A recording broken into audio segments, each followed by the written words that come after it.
Gary in York, PA, and he's on Mad Dog Unleashed. Gary, welcome. Your turn. How are you today, pal?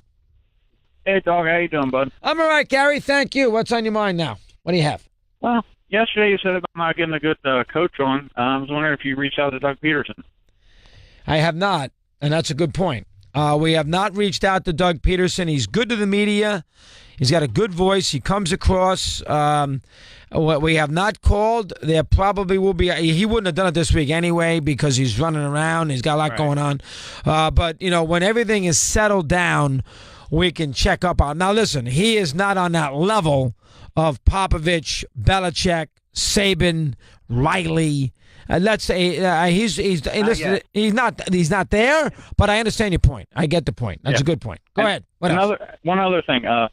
When's the next time you're on Howard Stern? I loved your interview with him. They played on Sternthology the other week, and I'd love to see you get back on there. Oh, they did? I didn't know. Eddie, how come you didn't tell me this about a Stern interview that they, I do that? Well, they replay a lot on though. They got a lot of programming to fill, so you probably came up in the rotation. And not only that, did you see that he's, I'm sure he's inducting Bon Jovi in the Rock and Roll Hall of Fame? Are you aware of that? I'm sure you were, correct? What's hurt me with Stern, it's funny. You know what's hurt me with Stern? Is Sour Shoes. In Howard's mind, he talks to me every day. He's got Sour Shoes on there.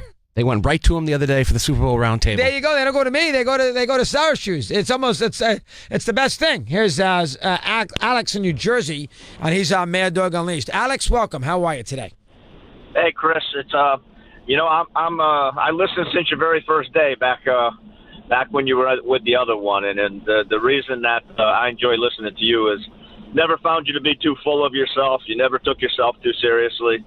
You have fun with the show, and you're pretty damn lucky. No, yeah. Listen, it's a sports talk show. I'm not curing cancer. I'm not creating peace in the Middle East. So you got to remember where you're coming from. Now, what do you have for me today? What do you have for me? Let me hear. Just a couple quick points on replay. I always thought, give it a minute, and if you can't figure it out in a minute, then leave it alone. Yeah, that's a good point. And those two plays you could not figure out in a minute. That's well said. Go ahead. Which means that they're not blown. And then I don't know if did you read the book by Jeff Pearlman called Love Me, Hate Me about bonds? I've read some of his books. I did not read that. Go ahead. That book is one of my favorites, and one of my favorite stories in this is before he was on whatever he was on, but he was a normal-sized guy back at that point in time. And this was the game. Remember Sid Bream beat the Pirates? He scored the winning run for the Braves. Game 7. Who can forget it? 92. Yep, I sure do. Go ahead. All right. So before that play happened, Van Slyke was signaling Bonds to move in because he knew he had a lousy arm and he wanted him to have a chance to throw him out at the plate. And Bonds said, Bonds gave him the finger and said, "The hell with it." Yeah, that's Bonds gave him the finger, and then Van Slyke punched him in the mouth in the clubhouse. Well, I don't know if that's true now. Van Slyke's got a lot to say. Punching him in the mouth, I don't know, but Van Slyke has made sure that has told us over and over again that he's the one who knew where to put Bonds with the base hit by Francisco Cabrera. We continue here on Mad Dog Unleashed.